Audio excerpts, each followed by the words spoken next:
sank hearing the commotion outside the door. The loud voices made her tremble.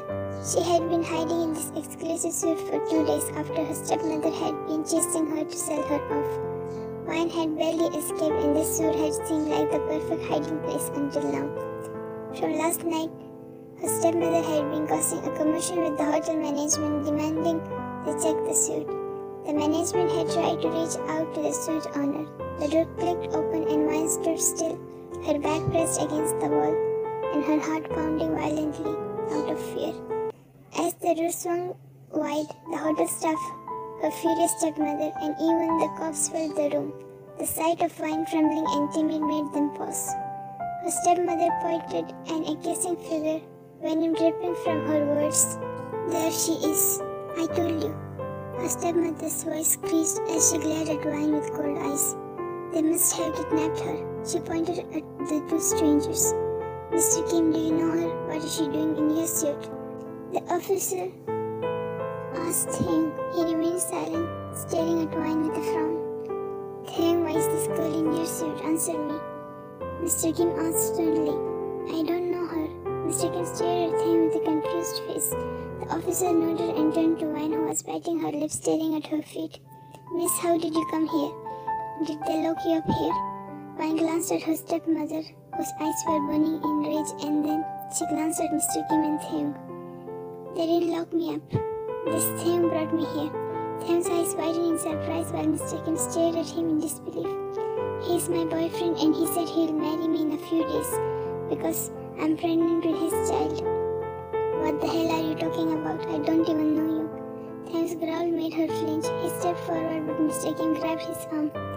"You got a teenager pregnant, Th." His voice laced with disbelief. Th shook his head. "She's lying, Dad, trust me." He turned to Wine. "Stop lying. I don't even know you. What evidence do you have that you are pregnant?" Wine gulped and picked a document from the table with shaky hands and handed it to Mr. Kim. "This is Wine's pregnancy report," Mr. Kim said with a frown. "What? Wine's? You stupid girl, how can you get pregnant?" Th and Mr. Kim glanced at each other with confused expression. "So Miss Wine is right." "No, it's not this Wine. That's another Wine. She's my girlfriend." Mr. Kim went into a deep thought. "Stop lying.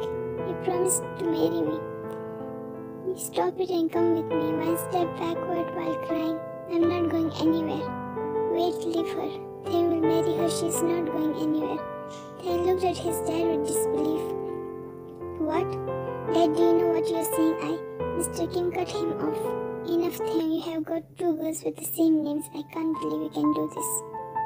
"Officer, they are lying. This is fake. Why would he get a 16, 17-year-old girl marry his son? Prove it to me." Mr. Kim let out a sigh. "Come with me, Wine." Wine swiftly went after Mr. Kim. "Dad, listen to me. Shut up, Th, and come after me." They all walked out along with cops, and soon Th and Wine's marriage was registered. Mr. Kim took away Wine with him while Th was waiting an opportunity to kill her for this big lie. They arrived home, and as soon as Mr. Kim told everything to his wife, her eyes widened, her face darkening with anger. "This is ridiculous. What are you talking about? How could you not trust your own son? That's absurd." Wine bit her lips as tears spilled down her cheeks. She opened her mouth to speak, but Th stormed in, and without giving her a time to process anything, he choked her, pressing her against the wall. "Why did you do this? I don't even know you. Why did you lie?" He roared, his eyes bloodshot red. Wine flinched, trying to get out of his suffocating grip. "Leave her, Th." Mr. and Mrs. Kim ran over and pulled him back, but he growled again like a wounded lion. "You ruined my life." Mr. Kim pulled him away and held him back. "What's wrong, Th?" "Everything is wrong, and you are to blame as well. You all ruined me." He stopped, taking a deep breath. "Why does she have same name as her?" he muttered, glaring at Wine, who was sitting on the floor and coughing. "Sora isn't picking up my calls. I tried to explain it all to her, but she doesn't want to see me," he said, clenching and unclenching his fist. "I'll never forgive you, Dad." Th said and walked out. The room was filled with pin drop silence. Mrs. Kim walked away with teary eyes. "Mr. Kim," Wine tried to speak, but Mr. Kim raised his hand, stopping her. "I'll send the maid to show you the room. You need to rest." Mr. Kim walked away, leaving her. The next 3 days, Qian didn't return home, and when he did, he just informed them about his military service. After 2 years of returning from military, he went overseas without informing his parents and settled his business. Wan snapped back to present, hearing Mr. Kim's voice. Wine to the earth. Sorry, I just zoned out, she said with a smile and sat on the chair. Yes, I can see that. You should forget it, it's been 7 years. Wan lowered her head, staring at the file in her hands. It has been haunting me since 7 years. I snatched away your son from you and destroyed your family's happiness. Wan lifted her gaze. My foolishness made your family pay, and I can't be at peace until I bring all the things back to its place. These are the divorce papers. When your son returns tonight, please give it to him. Mrs. Kim's teary eyes and your gloomy face sent me to the depths of shame and guilt. I'm sorry, Mr. Kim. I never meant this. I just thought I could escape my stepmom. She lowered her head in embarrassment. My apologies won't change anything, I know. For 7 years you haven't seen your son, all because of me. She bit her lips. Mr. Kim leaned back on the chair, letting out a sigh. It's not completely your fault, Wine. I childishly thought I would fool them, saying I'll marry you both. I had seen the fear in your eyes, and I couldn't leave you there. Your stepmother wanted proof. I thought I would explain to him and he would divorce you later. Wine's heart ached, seeing his helpless state. Over the years he looked a lot older and weak. I lost my son because of my own mistake. Don't blame yourself, Mr. Kim. She placed her hand on his frail hand. Tell him everything and hand him these divorce papers. Everything will fall back to its place. I can't bring back those 7 years. You can punish me however you want.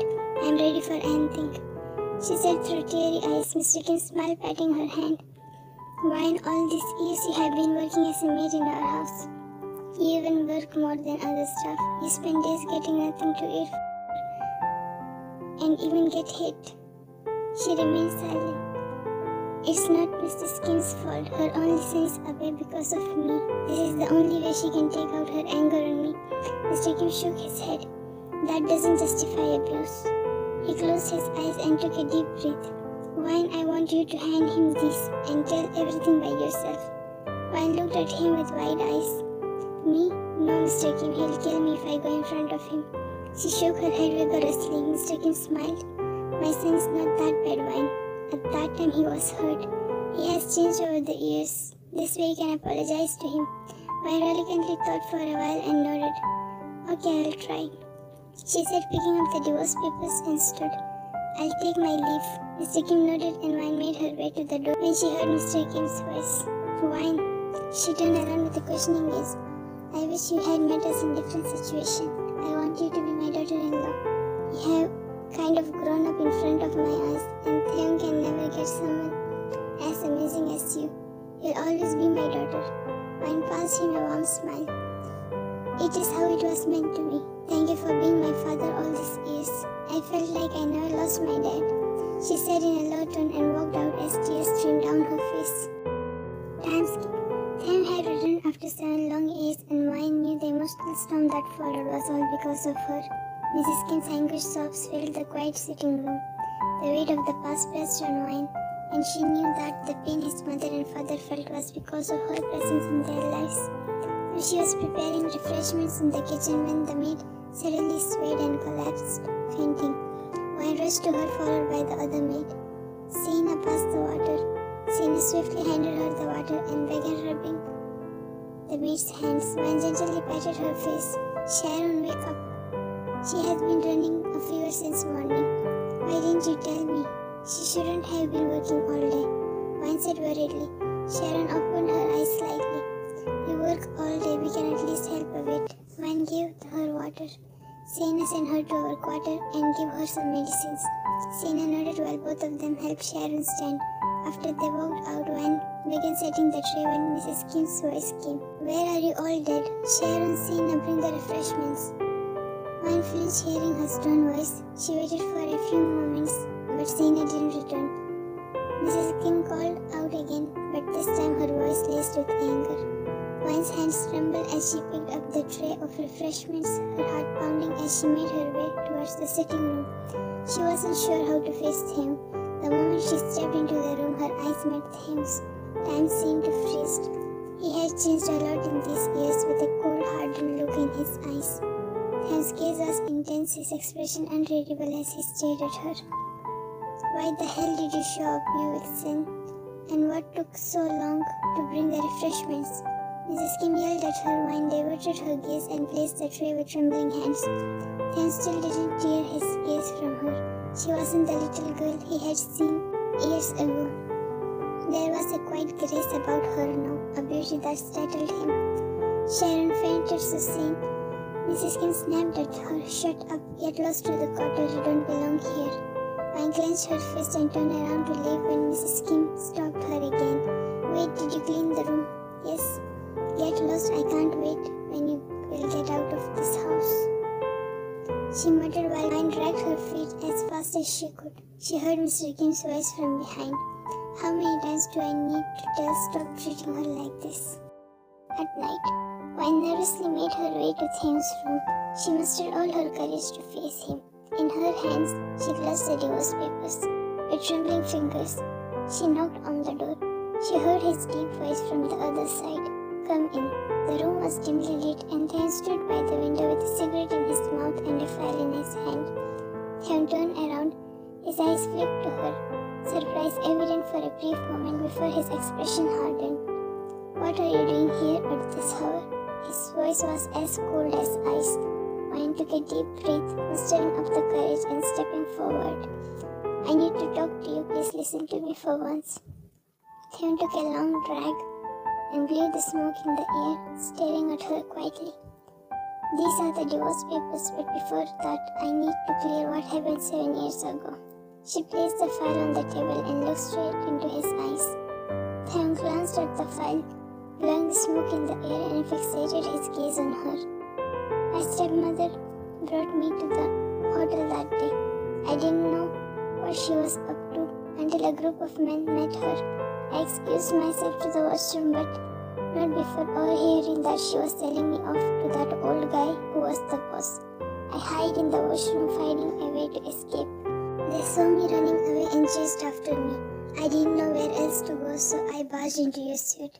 To my luck, the door was open and the suite was empty. I spent 2 days there when I saw a pregnancy report of the same name as mine, and there was no surname on it. When you all arrived, I realized it was your suit and what was your name. I knew my stepmother would not spare me.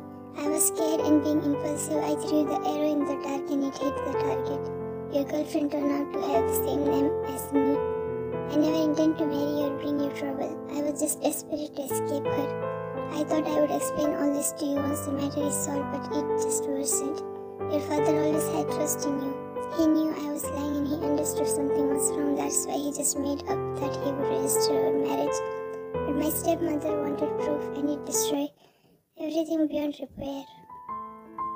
Your father wanted to tell you to divorce me, and it was just made up, but you went and never returned." She completed with a sigh. All this while Thames lit up and the cigarette, masking his expression. "I am deeply sorry for what I did. I know my sorry won't change anything, but that's all I can ask for.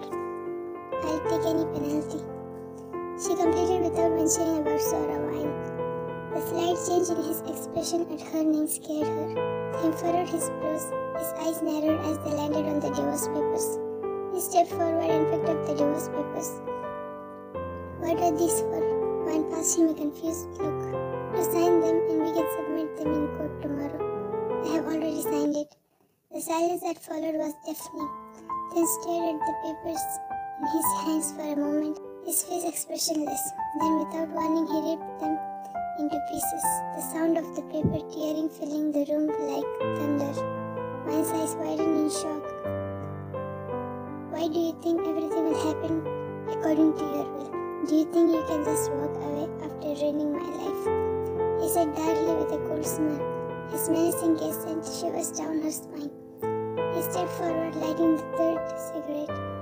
Wine's heart raced as his tall frame loomed over her, his aura intimidating. She could feel the heat of his body as he closed the distance between them, and every instinct in her screamed to run. "You think you can decide when this ends?" "No, I decided." "Just now you said you can take any penalty, didn't you?" Wine's legs felt weak, and she stumbled back, her heart hammering against her chest. She barely nodded as her back was pressed against the wall. Then leaned closer, taking a long drag and a blow on her face. Wine lightly coughed, turning her face away, while Th held her both wrists and pinned her hands above her head. She gasped, staring at him timidly. "Don't even think about leaving because you're not allowed to leave." "I didn't mean to ruin anything, I'm sorry," she mumbled. Then crushed the cigarette under his feet. His eyes gleamed with cold amusement as he reached out to tuck the strand of the hair behind her ear. "Now that you ruined it, you must pay for it, for everything you have done." His voice was dangerously low and dark as he grabbed her jaw. "You have grown beautiful over the years," he said huskily and trailed his hand down to her neck with a ruthless smirk. "I remember you said you were pregnant with my child. How about I make it true?" Her breath hissed as her eyes burned with tears. She shook her head in denial. "Kill me if you want, but don't do this, please," she barely whispered, wiggling in his grasp. Tim smiled. She couldn't say if it was a sarcastic smile or something else. Before he could respond to her, his phone rang, grabbing his attention. With an annoyed look, Tim stepped backward and fished out his phone. Wine turned on her heel and bolted towards the door, her heart pounding with fear. Her feet barely touched the floor as she fled from his room, her mind racing, her entire body trembling. Tears trickled from the corner of her eyes while Tim stared at her disappearing figure with a small smile. Few days later, since that day, Wine didn't come in front of Tim again. She kept hiding in her quarter or immersed herself in work. Today, Mr. Kim hosted a lavish party to celebrate Tim's return. Since morning, Wine didn't even got the time to scratch her hair. Now the guests had arrived while Wine moved quietly, her uniform crisp as she carried trays of drinks, performing her duty.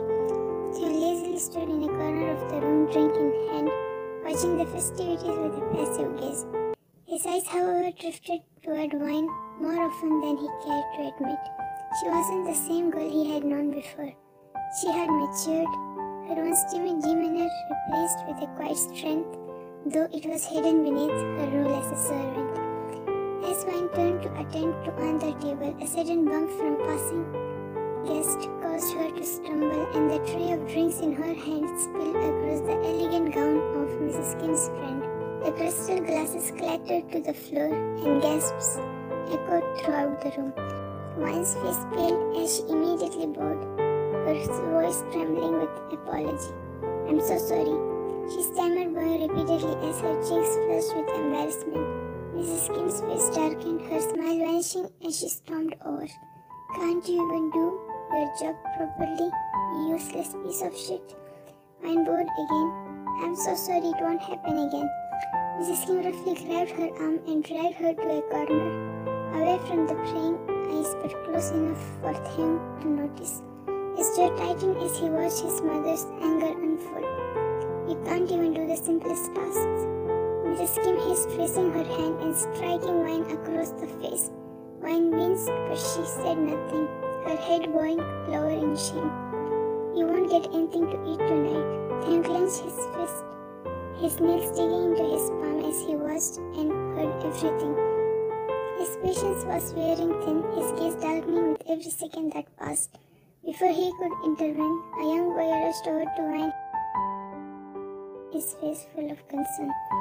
"Wine, are you okay?" Ruben asked worriedly. "I'm fine, Ruben." She forced a smile. Ruben gently touched her cheek where Mrs. Kim struck her. "Why are you so stubborn, Wine? Come with me to my house. You don't have to tolerate all these things." He held her hand. She shook her head.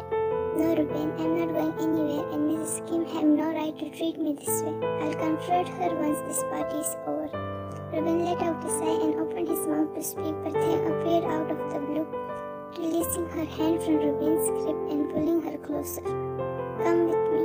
His eyes flickered dangerously as he dragged her away.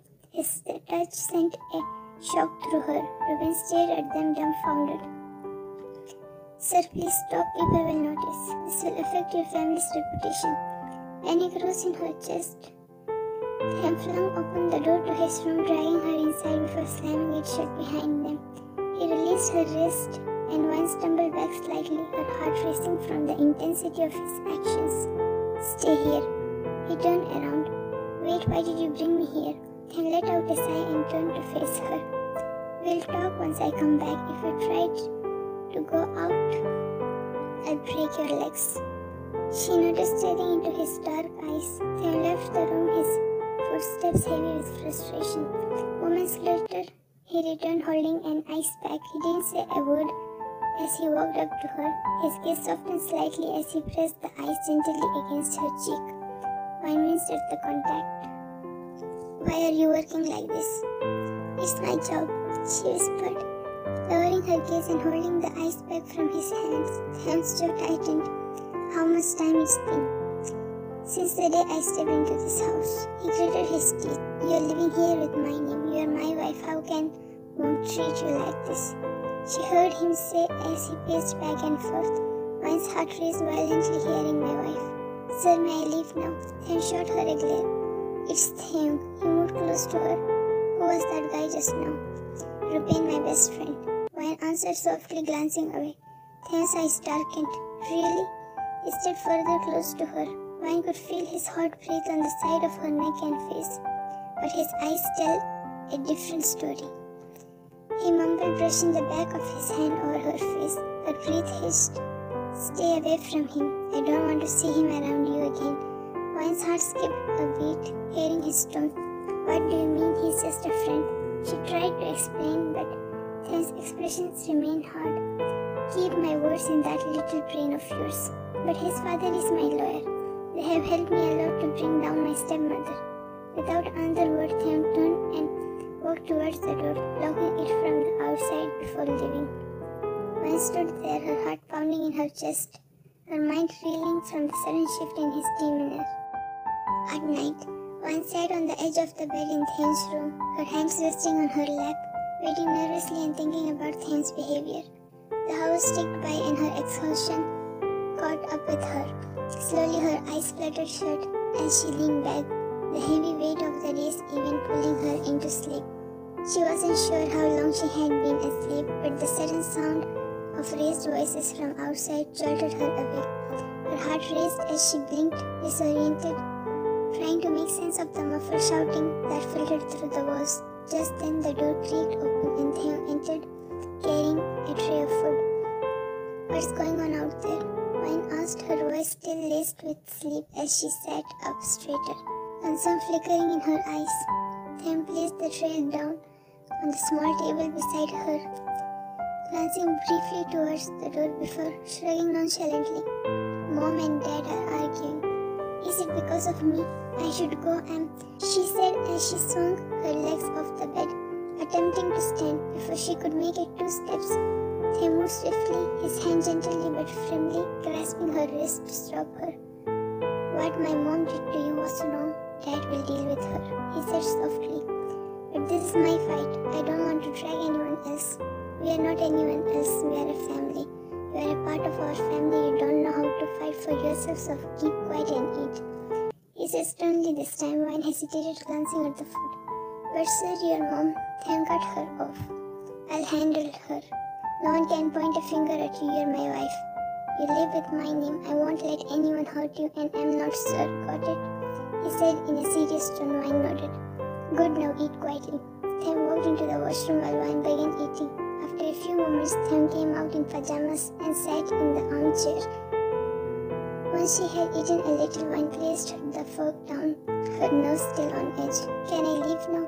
She stood and asked impatiently. Theon smirked. "This is our room. Why would you leave?" "No, I want to sleep in my room." Theon's eyes gleamed with mischief as he stood and stepped closer to her. Wine moved back, her back pressed against the wall. "Why? Are you scared I'll make you pregnant and turn your lie into reality?" He caged her between his arms and asked in a low tone. Wine's face flushed as she lowered her head, unable to meet his gaze. "I'm sorry for that. I'm really ashamed of what I did, but I had no other way to escape." Theon held her chin and lifted her face. "You're so quick to run away." "I'm not running away," Theon chuckled. "Good, because I'm not letting you anyway," he said, stepping back and lying on the bed comfortably. "Turn off the lights and sleep." Wine picked the pillow from the bed, then propped looking at her with a questioning gaze. I'm sleeping on the couch. I'll hate you if you try to come near me, she said with a racing heart. Tim laughed. Good, because I can't share my bed, and don't worry, I'm not coming near you until I settle some important business, he said with a teasing smile and laid. Sir, he interrupted her and sat straight. I think I should forget everything and make you say my name the whole night. Vine's heart pounded in her chest. I'm sorry, it won't happen again. It's late, we should sleep, she said in one breath. Why are you still standing there? Go and sleep on the floor if you want. Floor, she repeated and glanced at the floor. Unless of course you'd rather sleep in the bed with me. Vine immediately shook her head, her face growing warm again. No, the couch is fine. She stumbled to the couch and set the pillow down. Tim laid with a chuckle while Vine tried to calm her racing heart. Landscape. Both Vine and Tim engrossed in their respective duties, him with settling his business in the city and her with the relentless battle of her case. They shared a room, but rarely crossed paths, their schedules keeping them apart. Tim had frankly told Vine not to do any manual work around the house, a direct order that even Mrs. Kim hadn't contested. Her treatment of Vine had also noticeably shifted, no longer as hostile but still cold. Now Vine dragged herself home, her body and mind worn out. The case had finally concluded in her favor, but the emotional toll of it weighed heavily on her heart. A tear rolled down her eye. Without even glancing at the bed, she collapsed onto it, sighing in relief as her tired limbs sank into the mattress. It wasn't until she felt a shift beside her that she realized she wasn't alone. Tim, who had been lying on his side, suddenly turned and pulled her close, his strong arm wrapping around her waist. Vine gasped softly, her heart skipping a beat as the sudden intimacy took her by surprise. Tim, you're home, she whispered, her voice soft and startled. Yes, I wasn't feeling good today, he mumbled, his lips brushing against her ear. I'm sorry, I didn't realize you were here, she sniffed and said. He hushed her, turning her to face him. This is your bed too, you don't have to apologize for lying on it. Her body tensed for a moment before relaxing into his warmth. Congratulations, you have won the case against your stepmother. Vine bit her lip, tears spilling over as the weight of the victory and the loss hit her all over again. She poisoned my dad. I knew it, but proving it was hard. She choked out, her voice trembling.